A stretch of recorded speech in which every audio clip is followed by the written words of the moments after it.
The story behind the song, Alone Again Naturally. The interesting thing when I meet people who love the song, they'll tell me that they're surprised that it's not based on personal experience. But I tell them that it's an understanding of a subject that helps me as a lyricist. You don't have to experience it to get into the subject. The early days of writing this song, I had Alone Again, but I didn't have Naturally. And for days afterwards, I couldn't get that last line. Could it be Alone Again forever?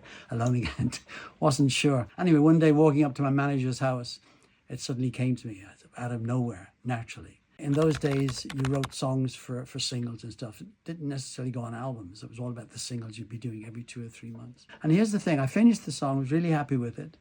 And the other song, Out of the Question. So one of those had to be the next single. And we went to the studio. So everybody liked Alone Again, but they didn't think it would be the obvious single. They felt Out of the Question was more commercial. But by the end of the evening at the studio, my manager, Gordon Mills, said, even though Alone Again may not be the most commercial, it is the better song. And the rest became history. But here we were suddenly discovering that Alone Again was taking off in America. It was #1 for 6 weeks. I mean, it was astonishing. I was really surprised because I'd never looked upon success being that far afield. I mean, like Nothing Rhymed had been released in America, but nothing happened. And early Beatles things like Please Please Me, From Me to Me, they never happened. And the interesting thing with the story of Alone Again, you hear it about many songs that become successes, is that when it was first released, the luck timing comes into play. So there was one radio station in a small part of America who loved Alone Again, and they consistently played it day on. They put it on a rota, non-stop playing it. And that led to suddenly the breakout from all over the country, which led to it being a huge success. Am I ever thankful to that radio station? Because without their support, the likelihood is it would have just died.